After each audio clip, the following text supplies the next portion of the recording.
Hey everybody, today Rahdo runs down a prototype of Aeon's End, The New Age, which is the latest expansion slash standalone game in the Aeon's End series. And I'm just going to give you an idea of what you get in this new box. I'm not going to be showing you how to play Aeon's End specifically. If you want that, you can hit that eye in the top right corner screen and go look at one of the older run-throughs I've done to get an idea of how Aeon's End is so amazing. This is for Aeon's End fans who know the basics and just want to know what they're getting in the new age. And this is kind of hard for me to describe everything that's in here. There's tons of stuff, lots of really cool bits, but I think what I'm going to do is I'm going to kind of walk you through how you're introduced to all the new stuff, because like the previous expansion slash standalone game, Aeon's End Legacy, this one comes with a series of envelopes that you open as you play through the expedition. And the expedition system is a big new addition, and I'll get to that in a second. But first thing you're going to find when you open up the box, provided you don't just open all the envelopes and pull everything out, which the game totally supports. If you don't want to play through the expedition or the storyline, that's totally cool. You can just dump everything out. But the first thing you'll find is 4 new mages. Takrin, Sahala, Claudia, and Gygar. And these characters actually do a pretty good job of showing off a couple of the really new elements for gameplay in Aeon's End. One is the notion of unique breaches. Breaches that no other mage has. And we've seen a little bit of this, specifically the notion of a breach that does 2 damage instead of 1. But these characters, particularly Sahala and Gygar and Takrin, take it much further. Takrin, the shield, he has the defender breach, which goes into his 4 spot. It replaces a normal 4 spot for a regular breach. And his thing is, once this is opened up, it constantly heals Gravehold. So a very, very different circumstance. He is the shield. He protects everyone. And of course, not surprisingly, if that's his deal, it also applies to the special unique card he gets in his starting deck. And this actually underlines another big element of what New Age is all about: the mages working more closely together than ever before. There are tons of examples throughout the game where mages can help other mages when it's not their turn. Claudia is a really good example of that. Her special ability is she basically takes charges from her teammates, multiplies them, and then spits them back out when using the combination of her abilities. So she's really awesome. Although to make up for that, she only has 3 breaches instead of 4. So she's a very cool character, an incredible team player. And she combos really nicely with Gygar here, who has another one of these special breaches, the Ancient Breach, which actually starts out open and it goes in his number 1 spot. The point of the Ancient Breach is he can basically, well, first of all, he's really good at gaining charges. That's he's got 2 of these tidal surges that go into his starting deck. So he's good at powering up, which is great because every time he pays off, he adds a surge token to his Ancient Breach. This thing can be increased with up to 10 surge tokens, which means anything you put on here could do up to 10 bonus points of damage. As a reminder here on the back, what it does. So this guy is absolutely crazy, but to get to his full strength, he needs to charge up over and over again. He's really good at doing it, but Claudia can team up with him to charge him up even faster. So he is just, even with a regular spark, he is dropping uber nukes. It just takes him a while to build up for that. So he's pretty cool. And let's see, Takrin, he's got all the defense stuff, his Gift of Spirit, and his new Breach Siphon. And let's see here. Sahala, she has the Celestial Breach, which spells on here do 2 damage. Like I said, we've seen this before, but the interesting thing about her is her charged up ability lets her put 2 spells on here, each of which will get the +2 damage. So that's pretty cool. And obviously it combines well with her Sparking Meteorite. And let's see. So those are the 4 basic characters you get. And when you open them up, what happens is these 4 characters join an expeditionary force, because the story that you are led through, which is told through this series of cards, nowhere near as much as Legacy was. Basically, to finish this storyline, you're going to play through 4 nemesis. And for each nemesis, you get 2 attempts to try and beat him. So, the story here is, I'm not going to go into it, basically another expedition has left Gravehold and has disappeared. So our 4 brave heroes are going to go out and try to find them. And through this story, well, they'll meet new characters, they'll fight new nemesis, they'll get access to new spells and gems and relics, as you might imagine. And after it's all over, once you've played through this storyline, the game comes with rules that allow you to create your own expeditions. 4 Nemesis mini-stories that have you playing through a series of adventures to level your characters up. That is a really big new change here. The fact that your characters, if you're not just going to play a standalone combat or battle, but instead go through a series of 4, in between each adventure, your characters get treasures. There are 3 types: Tier 1, Tier 2, and Tier 3. After you beat the first Nemesis, basically it was, I believe, 5 of these treasures are made available.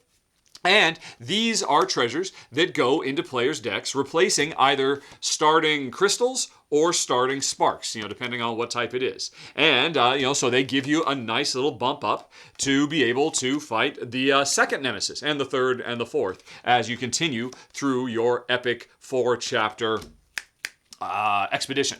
So anyway, so these are all the ones, and I should say, these are all the ones that are in my prototype. I believe there are more planned. You can check out the Kickstarter page because I know they've got stretch goals in mind and all kinds of stuff like that. So anyway, these are all the Tier 1 treasures. And when you play an expedition, after you beat the first Nemesis, you will get 5 of them, and for the rest of the expedition, players can divide these up however they want. Each player gets 1, so you can customize your character and get stronger. But you might say, well, hey, that means Nemesis 2 isn't going to do very well because the heroes have gotten stronger. It's not as simple as that. Because, like regular Aeon's End, this game comes with a whole bunch of basic cards that, form the backbone of what the Nemesis are going to do when you're fighting them. You can see there's just tons of them, and in tiers 1, 2, and 3, like always. I guess if you want, you can just pause and take a look at what all these do, because there's a bunch of them. And of course, some of these are types of things we've seen before. Some of them have some new ideas or new combinations of old ideas, stuff like that. I'll just keep going because I'm almost through all of them. So, but anyway, like I said, these are the basics of how all of the Nemesis work. But after you finish the first chapter of your expedition, almost done, we take out a certain number of these basic cards and we put in upgraded basic cards, which, as you might imagine, are much more powerful than the basics. You can be introduced to a massacre or fire slashes. And I mean, if you pause and read these things, you can see they are much nastier than what you normally get off of the basic cards. I mean, the level 1s of these are more equivalent to level 2s or 3s. And man, wait till you get to see the level 3s of these things. They are scary. And so, after you finish the second Nemesis of the expedition, you'll get more treasures that everybody shares, and the bad guys, the third bad guy, will get more of these upgraded cards, so they become tougher and tougher.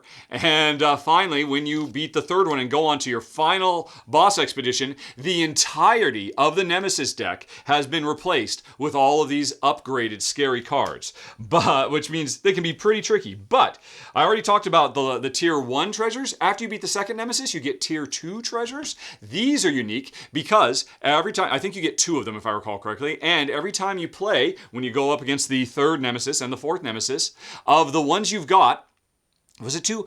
You can check out the rules on the Kickstarter page. I might have that a little bit wrong. But of the ones you've got, you pick one and every player gets access to this ability for the entirety of the encounter. So this is a power-up that everybody shares. And as you might imagine, you as a group will decide which of these level 2 treasures you're going to take, because these things can combine very nicely with the level 1 treasures that you got from beating the first Nemesis. So after you beat the second Nemesis, you get some Tier 2 treasures. And after you beat the third Nemesis and you go to the final confrontation, you're going in with Tier 3 treasures. And now these, again, you get a certain number of them. I think it's 5, and players decide how they want to split them up amongst themselves because everybody gets one of these. These don't go into your deck like the Tier 1s. These are just permanent abilities. It's like permanent abilities that get added to your main character that will help you fight the ultimate Nemesis, because remember, the Nemesis will have leveled up significantly as well. So, whether you are playing the actual actual story-led expedition that you get to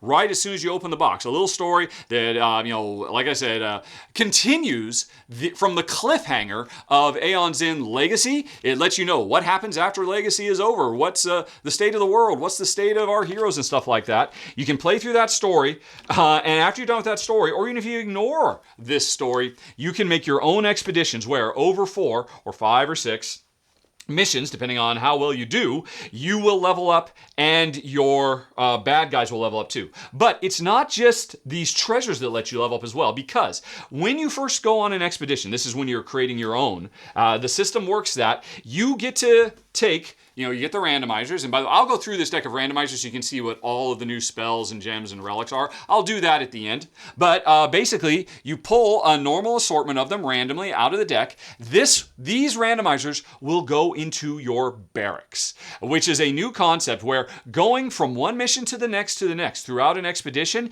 your barracks builds up. Because when you beat the monsters, not only do you get treasures, but you get access to more gems, spells, relics. Also, as you beat the monsters, you use a whole new deck of randomizers for mages. So you get new people joining you as you go through the expedition. So when you fight your second boss, you might bring Malistar in, who wasn't with you. It's like you went on the expedition, and when you were out in the wilds, you ran into Malistar and he joins you. And he might have brought the Well of Energy, which you didn't start out with, or the Marble Galaxy, or the Bouncing Boom. By the way, the Bouncing Boom introduces, there's a few cards like this that have this echo effect, which is you play this spell to a breach, and when it fires, it will act twice, which is a pretty big deal too, a pretty very new interesting concept.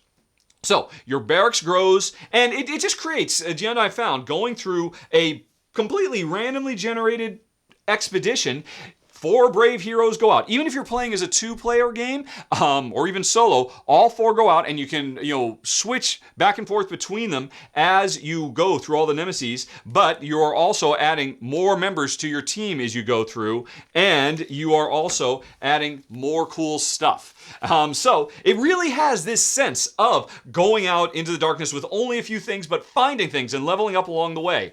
It's not a full narrative-driven story after you've made it through the main, but it still does enhance the overall experience. And I have to admit, I don't think I'd want to go back to just playing standalone episodes of Aeon's End when they can always be part of a bigger thing where you're building up and getting stronger and making discoveries and all that. It's really, really cool. So anyway, the expedition system is a fundamental sea change to how, if you want to, you can play Aeon's End. You don't have to. You can just take all of the expansion content and mix it in with all the base stuff and just treat this as a regular expansion. But oh my gosh, the expedition is so cool. And then, like I said, the concept of heroes who have their own special unique breaches is a really cool idea too. And when I go through this stuff at the end, the other main emphasis on this game of really letting players interact with each other in ways you haven't seen before, that's really nice as well. So that, in a nutshell, is what you're going to get in Aeon's End, A New Age. A new way to play and a whole bunch of new cards. But I'm not going to show you them unless you want, because I guess they're kind of spoilers because most of them do get introduced throughout the story. So if you don't want the experience of going through this story spoiled, trying to find the lost expedition and see what happened to them, you can stop right now. And I'll just say thanks for watching. Have a nice day. Talk to you later. So long. Bye-bye. But if you want to know more, I'll go on ahead and right now zoom in the camera so you can get some more deets on all this stuff. All right, so I've already talked about the 4 main characters, but let's talk about the other mages that you will meet on your travels. And no particular order, we've got Talix. All right, let's zoom in a bit more. Hey, Talix. This guy's crazy because he starts with 8 sparks and no crystals in his hand. This guy is on fire. And he needs to be because his special ability is to turn those sparks into crystals or into mana sources if he needs to. He's got 2 of these. But his main power, if you charge him up, is to destroy, to thin out his deck and get rid of those sparks so that he can heal Gravehold by 5. Or get another turn. But the problem is, if he's trashing his stuff, then he's basically throwing everything he's got away. He's throwing his mana source and his main damage source. So he's a very interesting character to play. Really kind of fresh. Let's see who else we got. We have got Soskull. here. He's kind of a brave, leadery type. I love his lucky coin. This is just fun. It really gives you a lot of flexibility. And his surging sigil, he can place energized tokens on his breaches or any player's breach. And what happens is, if you cast a spell for where one of these is, you get to gain a charge. So he is really, really awesome to speed up his or other players' charge ability. Or instead, so these things are charges, but once he powers up, he can discard these energy tokens to heal his teammates or himself by 4. So that's really, really cool. He gets these out, but then he ends up using them when we're really in trouble. We can afford to take a lot of damage if we know we've got these charges from Sawskull built up. Let's see, who else do we have? We have got Rhea. Hello. She is the relic hunter, which is why she is particularly good right from the get-go at getting relics with her planar pocket that she's got. So she is the relic queen, but not just that, she's pretty good at getting other stuff as well, as you can see. And she is pretty quick and easy to charge up also. So she's a lot of fun.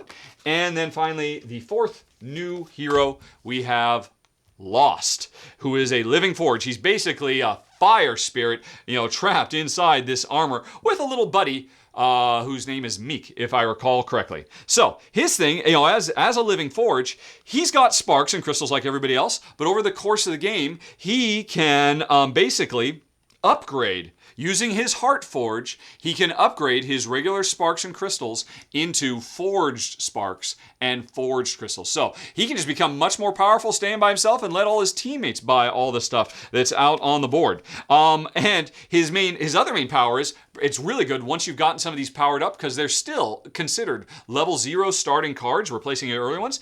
He can recall 4 0-cost cards from his discard and go right back into his hand, because his little buddy Meek goes out and gets stuff that he's discarded. So he's a cool character too. So those are the 4 other characters we get besides the 4 we start with. And let's see, who are we going to fight? Well, the first boss, the first nemesis we fight is Magath, who has this little progress thing that he goes through, because Magath is kind of like a souped up version of the Carapace Queen from the original game. Basically, he summons repeatedly. All of his cards are allowing him to get tons and tons of these maggots, who the more of them come, the more they fill up progress, and when you fill up a line, bad things happen, and more bad things happen. If you fill the whole thing up, well, we just lose the game because we're overrun by maggots. So like I said, that's kind of like Carapace Queen, but there's a couple of very important differences. One is that all these maggots that are building up over time, you cannot do a nuke attack and take all of them out with one big hit from one big spell or whatever. These have to be fought individually, like regular characters. So if you've got some big 8-point and you want to say, I want to use it and take out all of these maggots the way that you could with with Carapace Queen, you can't. You have to take them out one line at a time, which means you would, in this case, waste your entire nuke on just this single maggot on the second line, and that would be it. So you have to be a lot smarter about how you spend your damage dealing potential. And what's more, once these things start hatching and become flies, they double their hit points and become even tougher to kill. So there's a really interesting flow with these, is that you want to let them build up so that you could kill a whole bunch all at once. But if you let them go too long, then they'll flip over to the next line, and now you don't want to wipe them out, because then you'll be having to waste a lot of damage dealing potential. It's a really cool, interesting twist, and makes fighting the Magath feel very, very different than the Carapace Queen ever did. So this is the first boss you come across, the first nemesis in the extension. And let's see, where are the other 3? I've got them around here somewhere. Okay, we've got, this one is probably my favorite. Probably one of my favorites of all. I think there are a couple of legacy ones I like more, but I really enjoyed fighting the Ageless Walker. This is not the first time we've seen it. The Ageless Walker forces us to put cards in our discard pile, but these cards never go away. His deal is he sucks the life out of people and ages them, and he's going to give us the curse of aging.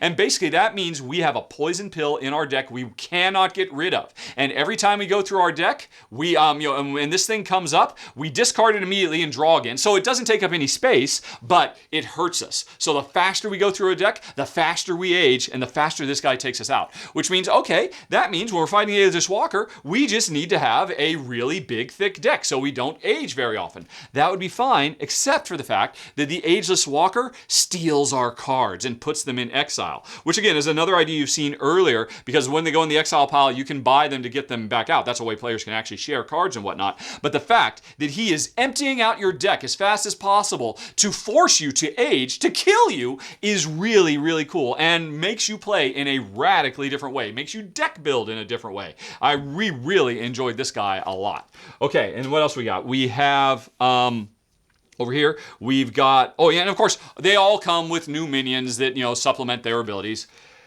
Arachnos, right. This guy is a man who dreams of being a spider. And he is basically trying to fulfill a ritual. Over time, he gets closer and closer to completing the ritual. Although, if he's getting closer, we can buy ourselves time by spending some of our mana to counteract the ritual that's constantly going up. Because once he makes it to the end, he grows up real big. We flip this over, and he's a giant Arachnos. But what does that mean? Well, we don't fight him anymore. Instead, we fight his manifestation as the World Devourer. And he can come in, you can see these levels. He can be anywhere from a level 0 all the way up to a level 9. And basically that's reflected on how long it takes before the ritual is completed. And of course, he's got cards, like I love these minions, these chanters who are trying to make the ritual happen faster. You don't want them to stick around because the thing is, you might think, oh, well, you know what? If he comes out fast as the big spider, no big deal. He's a level 0. He's not that tough to be able to beat him.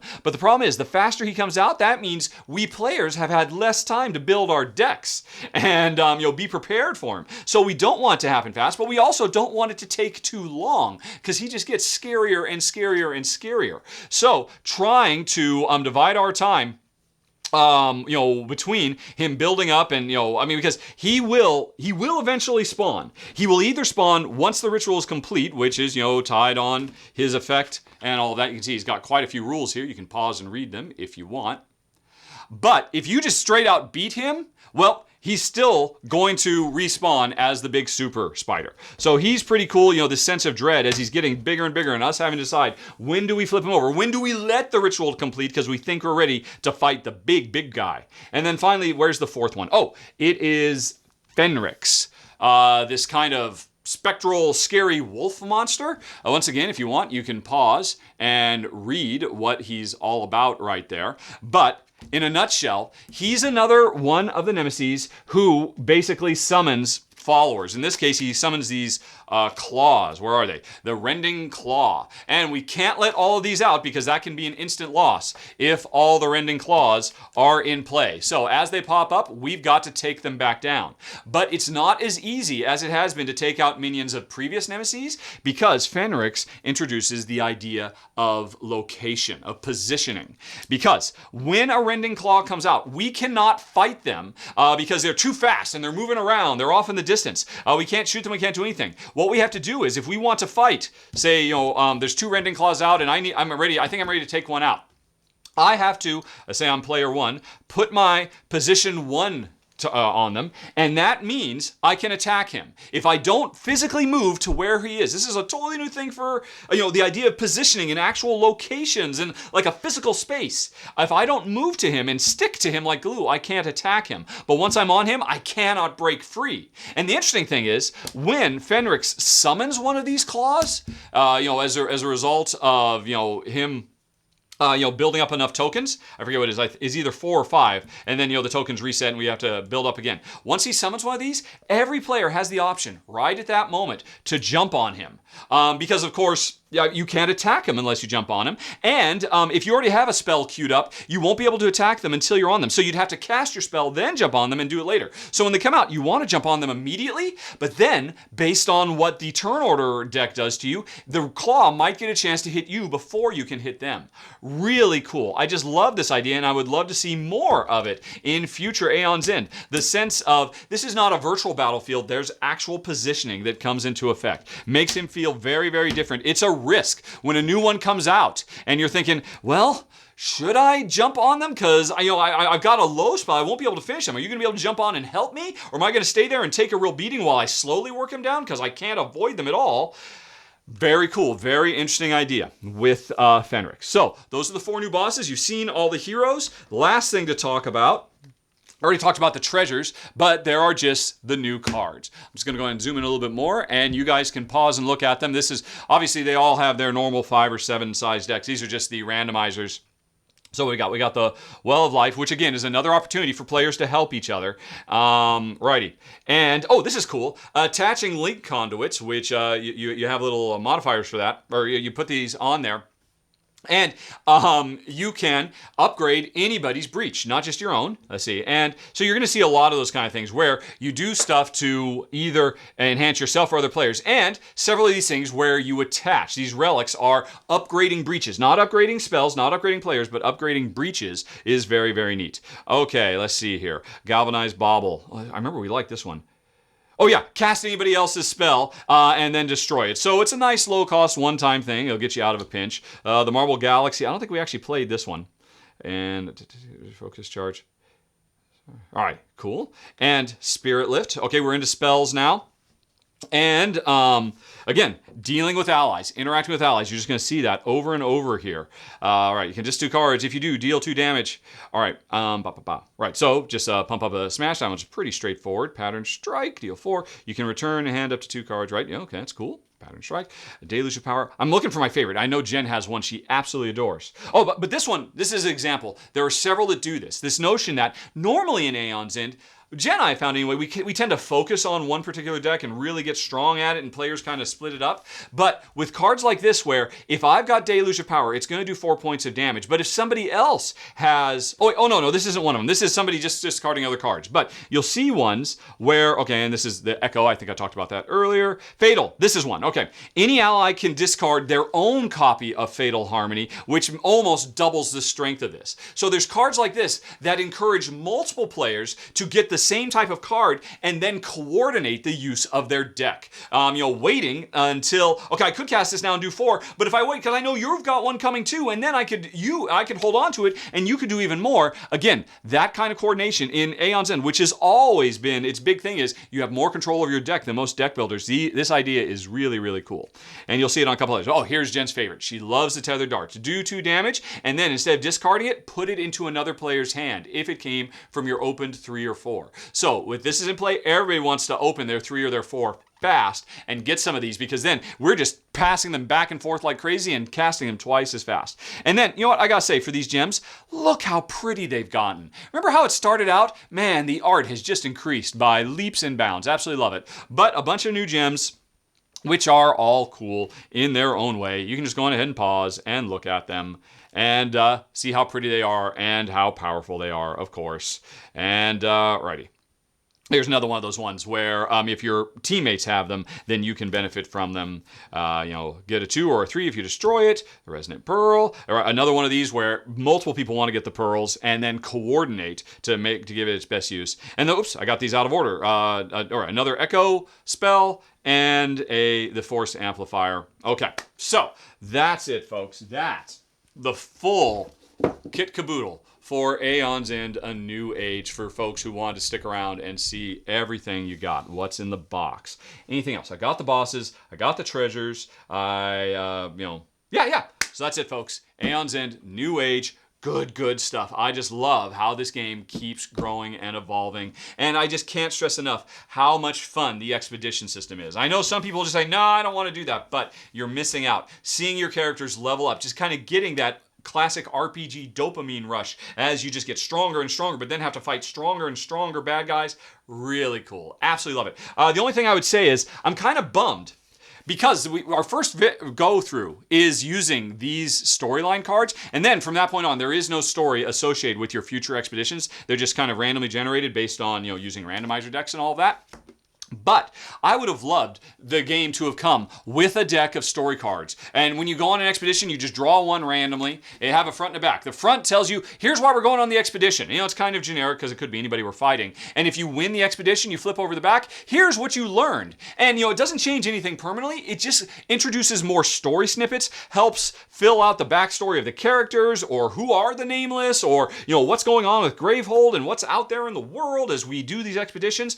A simple little thing like that, just to have 50 cards. And if players don't care about playing Expedition, hey, they could just read the 50 cards and learn more about the world. Something like that would have been absolutely awesome. It's the one thing that's missing to give our standalone expeditions a little bit more of a narrative feel. It would be pretty easy, but even still, even without that, I'm not going to complain because the expeditions are just plain fun anyway. And like I said, I can't imagine just going back and playing standalone games when instead you can level up and build up your barracks and try to come up with different strategies and all that neat stuff. Aeon's End, the new age. Thanks for watching, everybody. Have a nice day. Talk to you later. So long. Bye-bye.